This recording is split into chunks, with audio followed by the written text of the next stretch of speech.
रुझान साहब, afternoon. Typically Brits कहते हैं the markets are doing swimmingly well. अब ये बताइए, अब यहाँ से और कितनी और तेजी, और जो मोमेंटम और जो तेजी का ये मूव आया है, इसमें क्या आपको लग रहा है नंबर्स का थोड़ा बहुत योगदान और बढ़ेगा तो और जलवे देखने को मिलेंगे, फिर 16,400 500 की तरफ बढ़त आती हुई दिखाई देगी, या फिर ये प्राइमरीली क्योंकि ग्लोबल मार्केट्स में थोड़ी सी रौनक आई उसका असर है? Good afternoon Arshada. ये बहुत सिंपल है, जो ग्लोबल कमोडिटी सेटअप में सॉफ्टनेस आई है, क्रूड ऑफ कोर्स थोड़ी सी अलग एक चाल पिछले 2 दिन से दिखा रहा है, पर जो इन्फ्लेशन को लेके चिंताएं थी, जो सबसे पहले जिस वजह से हम पे दबाव था या ग्लोबल मार्केट्स में दबाव था, वही कारण सब हटते हुए दिख रहे थे। That was one. सेटअप हमारे यहाँ इस टाइप का है कि अगर इतने शॉर्ट्स मार्केट में इतने पोजिशनिंग वाइज देखे तो बिल्डअप थे, तो वो जो शॉर्ट कवरिंग का जब दौर आता है तो वो बड़ा तगड़ा आता है। तो कल एक एफआईएस का आंकड़ा पॉजिटिव हुआ, या जो सेलिंग हो रही है वो थोड़ी सी एक ट्रेंड दिख रहा है कि थम रही है या घट रही है, that itself is good enough कि हमारे यहाँ पे जो शॉर्ट कवरिंग जो करनी होती है वो अलग अलग स्टेजेस पे लोग करते हैं रिस्क रिवॉर्ड के हिसाब से। तो वो शॉर्ट कवरिंग अभी शुरू हुई है और थोड़ी सी और आगे चल सकती है, तो 16,500 450 जो भी आना है वो आ भी सकता है, क्योंकि अब हेवी वेट्स में शॉर्ट्स थे वो कवर होने शुरू हुए। जो जैसे आपने देखा भारती में इतने शॉर्ट्स थे वो वहां शुरू हो गए, रिलायंस में इतने शॉर्ट्स थे वहां कवरिंग शुरू हो रही है। सो ये जो पैटर्न दिख रहा है इससे साफ जाहिर है कि मार्केट वाज ओवरसोल्ड। एक पॉजिटिव न्यूज आई, लेकिन हाँ एक एक झटका अभी यूएस फेड से आना बाकी है। वहां अगर कोई एक्सपेक्टेशन के विरुद्ध कुछ और आ गया तो थोड़ा सा होगा। आंकड़ों का जहां तक सवाल है अर्षदा, वेरी इंपॉर्टेंट पॉइंट कि आंकड़ों के मार्केट चलती है अर्निंग्स पर, और अर्निंग सीजन में अक्सर ये होता है कि जैसे आईटी शुरुआत करता है, उसके बाद मैंने कहा था फेडरल बैंक ने बैंकिंग साइड में पहला अनाउंसमेंट किया, फिर एचडीएफसी बैंक के नंबर्स आए, तो एक एक एक काउंटर बैलेंस सा हो रहा है कि आईटी में वीकनेस आ रही है तो बैंकिंग में स्ट्रेंथ दिख रही है, एनबीएफसी में स्ट्रेंथ दिख रही है। तो मुझे लगता है कि कहीं ना कहीं ग्लोबल फेसिंग जो बिजनेसेस है वहां मार थोड़ा ज्यादा पड़ेगा, या वॉलेटिलिटी ज्यादा रहेगी, और या बिल्डअप कम आएगा या स्लो आएगा। लेकिन जो डोमेस्टिक फेसिंग सेक्टर्स है वहां पे कोई मुझे दिख नहीं रहा कोई टाइप की इतनी नेगेटिविटी हो। सो बैलेंस करना पड़ेगा अपने पोर्टफोलियो को उस हिसाब से। बट 16,450 500 जैसे मैंने कहा आने में कोई बहुत मुश्किल नहीं लग रही है, जिस जिस प्रकार का सेटअप दिख रहा है। जो आपने एफआईआईज की तरफ से जो फिगर कल का हमने देखा है, और होपफुली उम्मीद है कि उनकी तरफ से अब रुझान थोड़ा सा और तेजी का बने भारत में, लेकिन एक दिन तेजी एक दिन मंदी उनकी तरफ से कभी कभी हो जाती है, तो झांसे में लोग आ जाते हैं। ये रुपये की जो चाल हुई है, तो क्या आपको लग रहा है एफआईआईज थोड़ा सा हम पर नजर डालेंगे, या फिर अभी भी उनके मार्केट्स उनको ज्यादा अट्रैक्टिव दिख रहे हैं? नहीं, तो इसमें ऐसा है अर्चना कि रुपए का जो 80 का एक जो जो था एक थ्रेशोल्ड, वो जब हमने टच किया वहां पे वो देख के आया कि भाई 80 भी हमने दिखा दिया एक बार स्क्रीन पे, ठीक है। बट अब 80 या 79 90 में कोई इतना अंतर होता नहीं है मटेरियल से, बट एक साइकोलॉजिकल बैरियर था। और हो सकता है कि ये जो रुपये की वीकनेस है ये हमारे यहाँ कहीं ना कहीं एक कुछ सेक्टर्स के लिए खास करके ब्लेसिंग इन डिस्गाइज हो जाए। उसका कारण ये है कि जो अब जो हिंदुस्तान जिस हिसाब से आगे बढ़ने की कोशिश कर रहा है वो सर्विसेज पे फोकस इतना नहीं है जितना मैन्युफैक्चरिंग साइड में। और आप किसी भी कैपिटल गुड्स वाले से बात कीजिए, एक्सपोर्ट बुक जो उनके ऑर्डर बुक्स है वो इतनी रोबस्ट है। तो अगर वो भी हम कंप्लीट कर पाए इस साल या अगले 2 साल में, तो आप देखेंगे कि ये बहुत बड़ा एडवांटेज बन जाएगा, क्योंकि आपको मतलब जिसको कहते हैं ना बिगर बैंग फॉर योर बक मिलेगा, मतलब आप डॉलर 80 रुपए के हिसाब से वापस कमाई करोगे। तो ये एक थोड़ा सा है। और volatility in the emerging markets currency तो ये तो बहुत चल रही है। इनफैक्ट मुझे नहीं लगता कि हमारे यहाँ रुपया बहुत ज्यादा पिटा है as compare to some of the other currency, अगर आप देखें तो ये एक रीसेट था बिकॉज ऑफ डॉलर की जो अप्रिसिएशन हुई। और डॉलर इंडेक्स जहां पे है वहां से नीचे आ सकता है, ऊपर जाने की तो उम्मीद है नहीं। तो जैसे जैसे वो नीचे आता है आपको उसका एडवांटेज भी दिखना शुरू होगा। तो वॉलेटिलिटी, कमोडिटी प्राइसेस, और उसके बाद करेंसी, और उसके बाद स्टॉक्स, ये इस ऑर्डर में जो है ये झेलने की थोड़ी सी क्षमता अपनी बढ़ानी पड़ेगी या टॉलरेंस बढ़ाना पड़ेगा। और इस वॉलेटिलिटी में आपको सबसे बड़े एडवांटेजेस दिखेंगे, अपॉर्चुनिटीज दिखेंगी स्टॉक पिक करके। जी अच्छा प्रकाश, आप एग्जैक्टली ये 2-3 जो कैटेगरी ऑफ स्टॉक्स हैं like Pidilite, Asian paints, Berger, जिन्होंने हिस्टोरिकली बहुत पैसा बना के दिया और जितनी अच्छी CAGR ये पोस्ट करते हैं, शायद अगर आप देखें बाजार में और कोई ऐसा तबका होगा, इतनी हैंडसम रिटर्न्स देते हैं। अब देखिए, अब हम हमेशा अपना जो बाइंग डिसीजन है वो क्रूड को देख के लेते हैं। अब क्रूड को लेके बहुत सारी थॉट्स प्रोसेस हैं। भाई कोई कह रहा है कि ये सिर्फ 100 तक रिट्रेस हुआ है, अभी 60 जाना चाहिए, 80 जाना चाहिए, लेकिन एक्चुअल बात ये है कि 140 वाला क्रूड अब आपका 105 पे है। JP मॉर्गन तो 360 की बैट कर रहे थे कि 360 हो जाएगा। तो फाइनली 105 का एडवांटेज आप एशियन पेंट्स को और कंसाई नेरब्लैक को और इंडिगो को और बर्जर को, पिडिलाइट को देना चाहेंगे इन लेवल्स पे? आपका व्यू इन स्टॉक्स पे?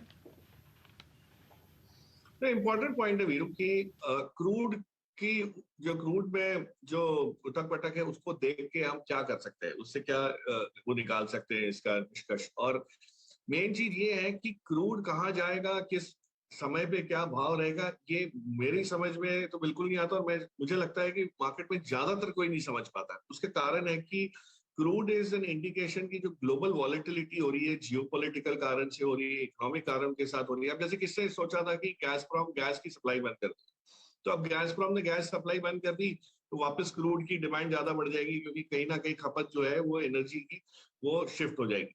सो अब हो सकता है जैसे न्यूक्लियर प्लांट्स थोड़े बहुत एक्टिवेट हो जाते हैं, फिर आपकी क्रूड में गिरावट आना शुरू हो जाएगी। सो ये जो क्रूड की जो वॉलेटिलिटी है, इसको समझना या इसका आकलन लगाना या एक्यूरेटली बोलना कि इतना भाव आ जाएगा, ये 360 भी कोई बोल सकता है, 60 भी कोई बोल सकता है, दोनों सच हो सकते हैं। सो मेरे हिसाब से आपको करना क्या है कि जब क्रूड 100 के नीचे आता है, तब आपको पता है कि ये सारी कंपनीज को बहुत बड़ा एडवांटेज होता है, तो इनके ऊपर तब फोकस आपको ज्यादा करना है, अभी उनसे दूर रहना है। और एशियन पेंट्स या इंडिगो जैसी कंपनीज में एक खासियत है, जैसे एक चीज बताना चाहूंगा कि जब जब क्रूड में इंक्रीज हुआ है या रॉ मटेरियल इनपुट प्राइस में महंगाई बढ़ी है, इन सभी कंपनी ने अपने प्रोसेसेस को टटोल के स्ट्रीमलाइन करके कहीं ना कहीं खोजा है कि इसको कैसे कॉस्ट को कंट्रोल किया जा सकता है। और वो कॉस्ट कंट्रोल कहीं और होता है। रॉ मटेरियल की कॉस्ट तो बढ़ गई, आप कुछ नहीं कर सकते, लेकिन बाकी चीजों की कॉस्ट बचा ली जाती है। और जब वो फाइनली उसका फायदा आप देखते हैं, जब क्रूड नीचे जाता है तो दोहरा होता है। एक तो क्रूड का फायदा हो गया गिरावट का, और दूसरा आपको ये जो कॉस्ट कंट्रोल है, ये this is there to stay, ये रहेगा, ये टिका रहेगा। तो वो उस आप देखिए जो कंपनी कैपेसिटी एक्सपैंड कर रही है क्रूड के बढ़ते हुए भी या बढ़े हुए दामों में भी, उसको लेना है, चाहे वो एयरलाइन हो, चाहे वो पेंट कंपनी हो, चाहे वो केमिकल कंपनी हो। तो मेरे हिसाब से तो ये देखिए कि क्रूड का भाव ऊंचा है, फिर भी कंपनी एक्सपेंशन कर रही है, तो वहां कहीं ना कहीं लेने लायक बात बनेगी, क्योंकि मैनेजमेंट हम सबसे ज्यादा समझता है कि धंधे में कहाँ दम है और कहाँ पैसा लगाने की जरूरत है। ओके, अच्छा प्रकाश, मैं आपसे बात करता हूँ, लेकिन एक बीच में ट्रेड ले लेते हैं जो कि बहुत स्ट्रॉन्ग स्विंग देता हुआ इस वक्त, कंपनियों पे फोकस करूं। इसमें आपके प्रेफर्ड बायस क्या है? स्पेशली वो जो B2 में प्राइस डैमेज हुआ है वो मोर देन इनफ था, तो वो क्या लेने लायक हो चुका है अभी सीरियसली? बिल्कुल सही कहा आपने। कहा देखिए HFCs को आप परे रख रहे हैं, बहुत बढ़िया वो है, क्योंकि इसमें सबसे ज्यादा वजन इस इंटरेस्ट रेट को बढ़ने से जो आने वाला है नेगेटिवली, वो आएगा, तो उससे आप दूर है। लेकिन जहां पे रौनक वापस लौट रही है, जो SME या रूरल फोकस्ड है, और उसके अंदर अगर प्रोडक्ट पोर्टफोलियो की बात करें तो to large extent auto, commercial vehicles और इस टाइप की कंपनी प्रोडक्ट्स में जहाँ पे ज्यादा फोकस है, तो M&M उसमें फीचर करता है। और M&M हमने कुछ समय पहले बात भी की थी कि अच्छी NBFC जिनकी बैलेंस शीट मजबूत है, जिन्होंने सब कुछ झेल लिया फिर भी कोई डैमेज नहीं आया, उनमें से एक है। और यही चीज आपको कहीं ना कहीं आगे चल के पूनावाला फाइनेंस में भी दिखेगी। ऑफ कोर्स पूनावाला फाइनेंस की थोड़ी सी कंज्यूमर की तरफ ज्यादा झुकाव वाली बुक है, लेकिन द एडवांटेज इज कि उनकी बुक अभी भी इवॉल्विंग है, मतलब अभी भी उसमें कहीं ना कुछ पन्ने ऐड हो रहे हैं। तो वो जो नए पन्ने ऐड हो रहे हैं, वो हो सकता है कोई प्रोडक्टिव सेगमेंट्स में से आ सकते हैं। और इस टाइप की उसमें देखें तो श्रीराम ट्रांसपोर्ट भी फीचर करता है कि श्रीराम में बहुत क्लियरली आपके पास एक पोर्टफोलियो है, मजबूत है, सारा कंसोलिडेशन हो चुका है, जो चेंजेस आने थे वो आ चुके हैं। सो कहीं ना कहीं इस टाइप की कंपनीज में ये जो BFSI या बैंकिंग को लेके हम इतने एक्साइटेड हो रहे हैं, तो आपको कोई कोई कारण नहीं है कि इनपे एडवांटेज ना दिखे। और ट्रेडिंग के लिहाज से अगर देखें तो शॉर्ट टर्म में कई और चीजें भी इसमें ऐड हो जाती है, जैसे बजाज फिनसर्व, ऑफ कोर्स थोड़ा सा महंगा लगता है, 12,000 के ऊपर की चीज है, लेकिन एक रीसेट वहां बाकी है, कैचअप प्ले बाकी है। बट जो कोर एनबीएफसीज है, एमएनएम फाइनेंशियल, पूनावाला कॉर्प और या श्रीराम ट्रांसपोर्ट, वहां पे you will not be disappointed if you focus, क्योंकि ना ये गोल्ड पे फोकस है, ना ये हाउसिंग पे फोकस है, ना कोई एक पर्टिकुलर सेगमेंट के ऊपर लेके बैठे कि जहाँ टेंशन होगा। Shriram is of course auto focus, but CV focus ज्यादा है, तो वहां पे वो एक पॉजिटिव साइकिल का उनको एडवांटेज मिल रहा है। तो बेसिकली मौके बहुत सारे हैं। इनफैक्ट अब खास बात ये एनबीएफसीज में कि मिड कैप्स में कई सारी अपॉर्चुनिटीज मिल जाएंगी। मिड कैप्स पर इस समय मैं आपसे एक थोड़ा सा ब्रॉडर पर्सपेक्टिव लेना चाह रही हूँ प्रकाश, क्या मौके और भी अट्रैक्टिव हो गए हैं? अर्चना, बहुत डिस्टिंक्टली मिड कैप्स में पी कॉन्ट्रैक्शन हुआ है। आप देखिए, जो पहले हम एक्साइटेडली लोग जब सारी होड़ लगी हुई थी मिड कैप्स खरीदने की या स्मॉल कैप खरीदने की, तो एक पी मल्टीपल का एक्सपेंशन हुआ था कि जो चीज 12, 16, 17 के बैंड में ट्रेड कर रही थी वो सीधा 20, 22 में चली गई। तो ईपीएस में इतना इंप्रूवमेंट नहीं दिखा हमको जितना पी मल्टीपल में दिखा। अब हो क्या रहा है कि जब सारा मार्केट थोड़ा सा एक मायूसी के दौर से गुजरा और थोड़ी पी कॉन्ट्रैक्शन या हल्का फुल्का सेलिंग की वजह से जो प्रेशर आया, तो काफी लोग उनमें से निकल गए कि भाई प्रॉफिट बुक करना है, हमने 22 के पी पे नहीं किया लेकिन आज 16 पे कर लेते हैं। अब वो 16 की जगह धक्का मार के उसको 12 पे ले आए। तो finally there is a very clear जिसको कहते हैं ना एडवांटेज, कि जिन कंपनी, आप देखिए small cap mid cap company उठाइए, वहां पे अगर आपको ईपीएस ग्रोथ दिख रहा है या कायम है या जो पहले रफ्तार थी उसी प्रकार से चल रहा है, आप उसको लेके पकड़ के बैठ जाइए। 2 साल में पी एक्सपेंशन फिर आ जाएगा। और अगर कुछ नहीं आया तो आपका ईपीएस ग्रोथ ही 15%, 20% कई कंपनीज का है। तो उन कंपनीज को चुनिए जहां पे ईपीएस ग्रोथ आपको उसका अनुमान लग सकता है। बहुत सारी रिपोर्ट्स हैं, बहुत सारे स्क्रीनर्स हैं जो आपको बता सकते हैं कि भाई ये कहाँ पे 15% या 20% ईपीएस ग्रोथ आएगा। मैं स्टॉक प्राइस की तो बात ही नहीं कर रहा।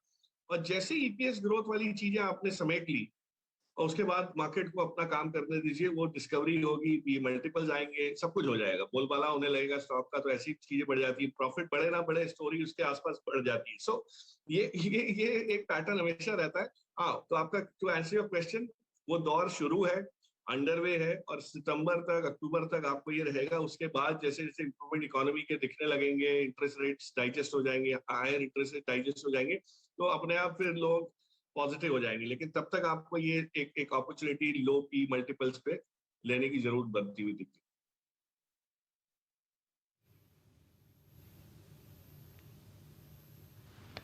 है। ओके प्रकाश जी, बहुत बहुत शुक्रिया, आप इस मंत्रण में आज शामिल हुए और बातचीत करी, स्पेशली अगर आप देखिए सभी सेक्टर्स को लेकर, स्टॉक्स को लेकर अपने राय रखी।